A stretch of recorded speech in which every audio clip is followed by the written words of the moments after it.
नमस्कार सर. नमस्कार. हे तुम्ही काय करत आहात सर? नमस्कार. सर्वप्रथम तुम्हा सर्वांना महाराष्ट्र दिनाच्या आणि कामगार दिनाच्या हार्दिक शुभेच्छा. मित्रांनो, बघा आपल्या या शिबला रोडवर मी आहो आणि या शिबला रोडवर खूप सारे खड्डे मला दिसलेले आहेत, ज्याच्यामुळे खूप साऱ्या समस्या मला इथे दिसलेल्या आहेत. चला मी काय समस्या आहे मी तुम्हाला दाखवतो. बघितलं तुम्ही, या रस्त्यावर एवढे मोठे मोठे गड्डे आहे आणि हा जो रस्ता आहे खूप वर्दळीचा आहे.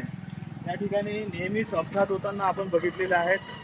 सोबतच या रोडवर 2 महाविद्यालय, काही शाळा आहेत आणि सगळ्यात महत्त्वाचं म्हणजे रुग्णालय आहेत. पेशंटची एवढी गैरसोय होते की मला सांगू इच्छित नाही. कालच माझ्या एका मित्राचं एक रुग्ण ॲम्ब्युलन्समध्ये त्याला घेऊन जात होते, तर झोपलेला माणूस अक्षरशः उठला, कारण की एवढे खड्डे आहेत आणि त्या खड्ड्यामुळे गाड्यांची व्यवस्था खराब झालेली आहे. सोबतच येथील नागरिकांना शारीरिक आणि मानसिक त्राससुद्धा सहन करावा लागत आहे. सोबतच अपघाताचे प्रमाणसुद्धा खूप वाढलेले आहेत. त्यामुळे एक जागरूक नागरिक म्हणून आणि एक जिम्मेदार व्यक्ती म्हणून मी हे खड्डे बुजवण्याचा आज मानस घेतलेला आहे आणि स्वतः खड्डे बुजवत आहोत. तर मला कोणावर टीका करायची नाही आहे, तर मला लोकांना एक सकारात्मक संदेश द्यायचा आहे की आपण जर ठरवलं तर स्वतःही आपण भरपूर काही करू शकतो.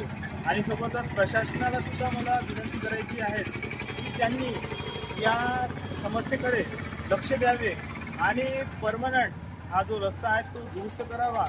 जर परमनंट होत नसेल तर कमीत कमी तात्पुरता रस्ता तरी हा दुरुस्त करून द्यावा आणि तयार करून द्यावा, जेणेकरून या रोडवर अपघात वाढणार नाही, ट्रॅफिक वाढणार नाही आणि लोकांना मानसिक आणि शारीरिक त्राससुद्धा होणार नाही.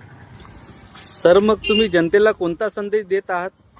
मी पांढरकवडा शहरातील जनतेला हाच संदेश देऊ इच्छितो की ज्या काही आपल्या पांढरकवडा शहरातील समस्या आहेत त्याच्यावर बोलावं, त्या समस्यावर बोलावं आणि पुढाकार घ्यावा.